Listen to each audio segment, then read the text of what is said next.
বন্ধুরা, এই মুহূর্তে দাঁড়িয়ে আছি গঙ্গোত্রীতে জিএনভিএনের ঠিক সামনে। এই যে পুরো হোয়াইট বিল্ডিংটা দেখছেন, এই মাথা থেকে ওই মাথা পর্যন্ত পুরোটাই হচ্ছে জিএনভিএন। আর এখানে খুব সুন্দর থাকার ব্যবস্থা রয়েছে, দামেও কম। আমরা এটা অনলাইনে বুক করে এসেছিলাম। আর এটা ঠিক সূর্যকুণ্ডের পাশে, খুব নিরিবিলি জায়গা। আর এখান থেকে খুব সহজেই চারিদিকে যাওয়া যায়। খুব ভালো পজিশনে এই জিএনভিএন এই রেস্ট হাউসটা। আর আমাদের যে রুমটা এবারে দিয়েছে একদম কর্নার বেসিস রুম, চারিদিকে আলো প্রচুর পরিমাণে আছে, সুন্দর রুম পেয়েছি। আর খাওয়া দাওয়া সেরে আমরা এখন একটু নিচের দিকে যাব, মন্দির চত্বরটা ঘুরে ঘুরে দেখব। তো কখনও গঙ্গোত্রীতে এলে এখানে আগে থেকে বুক করে আসবেন। জিএনভিএন খুবই ভালো, বিশাল বড় এলাকা জুড়ে এই জিএনভিএন। আর পাশে রয়েছে সূর্যকুণ্ড, আর পিছনে রয়েছে জিএনভিএন।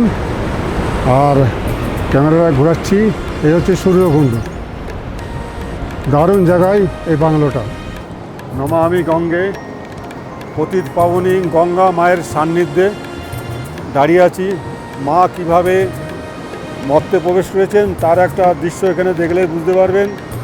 ভগীরথ তপস্যা করে মাকে নিয়ে এসেছিলেন মর্তে, কিন্তু এই যে গঙ্গোত্রী ধাম যেখানে মায়ের মন্দির রয়েছে, গঙ্গা মায়ের মন্দির, তার সম্মুখে রয়েছে সূর্যকুণ্ড। সূর্যকুণ্ড এখানেই হচ্ছে প্রথম আলো, সূর্যের প্রথম কিরণ এখানে এসে পড়ে, তাই এই জায়গাটার নাম হচ্ছে সূর্যকুণ্ড। আর সূর্যকুণ্ড দেখুন, এই যে সামনে যে পাথরটা আছে অনেকটা সাদা আবার ব্রাউন, দুটো মেশানো। অনেক রকম দেবদেবীর মূর্তি কিন্তু এই পাথরের মধ্যে খুঁজে পাবেন। সেটা আপনাকে অনেক সময় ধরে এটাকে খুঁজতে হবে। তো মা কিন্তু এই মর্তে নেমে এসেছেন, গভীর একটা পাথরের খণ্ডকে কেটে তার গর্তের ভিতর দিয়ে কীভাবে তার জলধারা নেমে আসছে। বড় একটা, বিশাল বড় একটা জলধারা এখানে দেখতে পাচ্ছেন পড়ছে। গভীর ঘন গর্জন, মানে অনেক দূর থেকেই এই গর্জন শোনা যায়, তীব্র গর্জন। তো এই পুরো এলাকাটাই জুড়ে মানে এত সুন্দর পবিত্রতা মানে বিরাজ করে এই গঙ্গোত্রী ধামে। এখানে যতবার এসেছি আমার সবচেয়ে ভালো লাগে, এই চার ধামের মধ্যে সবচেয়ে ভালো লাগে। চারিদিকে উঁচু উঁচু পাহাড়, পর্বতমালা, বরফ, হিমেল হাওয়া, এক আলাদাই অনুভূতি। পতিত পাবনী গঙ্গা মা, তোমার চরণে কোটি কোটি প্রণাম। তোমার আকর্ষণীয়তে আমরা ছুটে এসেছি এই গঙ্গোত্রী ধামে। তুমি আমাদের রক্ষাকর্তা, তুমি আমাদের পালনকর্তা।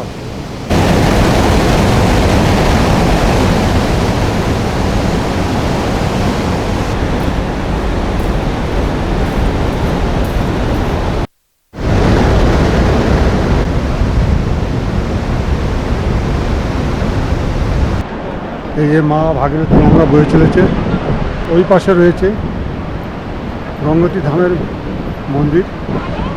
আর আমরা এখন উল্টো দিক দিয়ে হাঁটছি। এই উল্টো দিকে কখনো আসা হয়নি। উল্টো দিক থেকে কিন্তু দারুণ ভিউ পাওয়া যায়। এখন অনেকেই সব রিভার বেডে নেমে স্নান করছে। ওখানে স্নান করার কিন্তু ভিড় লেগেছে, ভীষণ ভিড় লেগেছে। আর আজকে তীব্র রোদ আছে, স্নান করার মতো উপযুক্ত ওয়েদার। এ হচ্ছে গঙ্গা মায়ের মন্দির, এ হচ্ছে গঙ্গোত্রী ধাম। হ্যাঁ, প্রচুর পুণ্যার্থী এসছে আজকে। আর সবাই মিলে পড়েছে রিভার বেডে স্নান করার জন্য।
এই নিয়ে তৃতীয়বার এই গঙ্গোত্রী ধাম এলাম। প্রতিবারেই নতুন কিছু দেখি, যত দেখি ততই যেন দেখার আরও ইচ্ছা জাগে। অনেক কিছু এখানে ডেভেলপ হয়েছে, অনেক নতুন কিছু হয়েছে, ঘর বাড়ি হোটেল দোকানপাট চারিদিকে নানা রকমভাবে সাজানো হয়েছে। গঙ্গার পাটাও খুব সুন্দর করে বাঁধিয়ে চারিপাশে ওয়াল পেন্টিং করা হয়েছে। আর এই অঞ্চলটা দেখুন, মন্দিরটাকে খুব সুন্দরভাবে চারিদিকে ব্যারিকেড করে দারুণভাবে সাজানো হয়েছে। যেদিকে তাকাবেন সেদিকেই সুন্দর লাগবে। তারপরে এমন একটা পজিশন, এইদিকে উঁচু উঁচু পাহাড়, একদম সেই মনে হচ্ছে যেন আকাশে ঠেকে গেছে। হ্যাঁ, উল্টো দিকেও তাই, উল্টো দিকেও দেখতে পাবেন একদম আকাশের সাথে টাচ হয়ে গেছে এই পাহাড়ের শিখরগুলো। এই পাহাড়ের বেষ্টনীর মধ্যে এই গঙ্গা মায়ের মন্দির, অদ্ভুত স্থান। আর এখানে আশপাশে থাকা খাওয়ার এত সুন্দর বন্দোবস্ত রয়েছে, যার জন্য তো মানুষ এখানে খুব বেশি ভিড় জমায়। আর এবারে খুব বেশি ভিড় দেখতে পাচ্ছি, প্রচুর টুরিস্ট এসছে, মানে ভক্তের যেন ঢল নেমেছে। তো এই হচ্ছে গঙ্গা মায়ের পবিত্র পীঠ, মানে গঙ্গোত্রী ধাম। আমরা 4 ধাম যে আমরা যাত্রা করি তার মধ্যে একটা যমুনোত্রী প্রথমে হয়, তারপরে গঙ্গোত্রী, তারপরে কেদার, তারপরে বদ্রী। তো দ্বিতীয় ধাম হচ্ছে আমাদের গঙ্গোত্রী ধাম, মা গঙ্গা। মা গঙ্গা স্বয়ং এখানে বিরাজমান। আমরা সবাই জানি মৃত্যুর পরে, আমরা যেমন হিন্দু সনাতন ধর্মের মানুষ, মৃত্যুর পরে তার অবশিষ্ট শরীরের যে আমাদের পুড়িয়ে ফেলার পরে যে শরীরের অবশিষ্ট অংশ থাকে সেটাকে মা গঙ্গার জলে ভাসিয়ে দেওয়া হয়। মানে আমরা মা গঙ্গাতেই বিলীন হয়ে যায়। মা গঙ্গা আমাদের ওই জন্য খুবই পবিত্র পীঠস্থান এই হিন্দুদের জন্য। ওই জন্য দেশের বিভিন্ন প্রান্ত থেকে এখানে এই তীর্থস্থানে সবাই আসে, এখানে ভক্তিভাবে মায়ের কাছে প্রার্থনা জানায়, আর অনেক রকম মনস্কামনা নিয়ে আসে, আর সেটা কিন্তু সফল হয়। তবে আমি এবার এসেছি বিশেষ করে গোমুখ তপোবন যাওয়ার উদ্দেশ্য নিয়ে। তো মা গঙ্গার কাছে আমি করুণ প্রার্থনা করি আমরা যেন ভালোভাবে এই গোমুখ তপোবন টেক করে আবার মা গঙ্গার সম্মুখেই ফিরে আসতে পারি, এই কামনা করি মা গঙ্গার কাছে। হ্যাঁ, আমরা যেন ভালোভাবে ফিরে আসতে পারি। জয় মা গঙ্গা।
Terus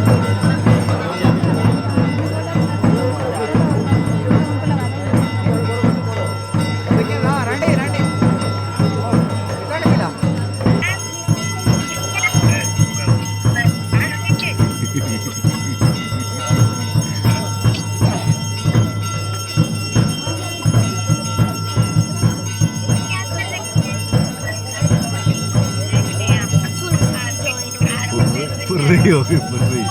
अभी पास जाएंगे जब देखेंगे।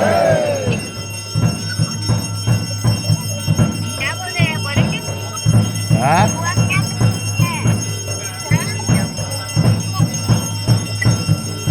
कौन सा बुआ बड़ी बातें की छोटी बातें बोल रहे हैं आरती मेरी आरती बड़ी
पास जाएंगे।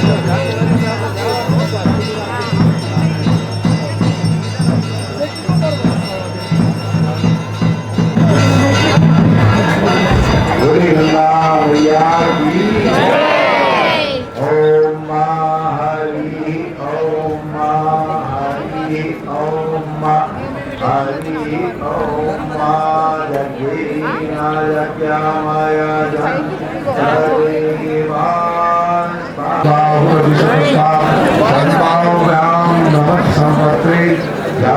भूमि जन्मदेवैकः ओम वीरांगनाय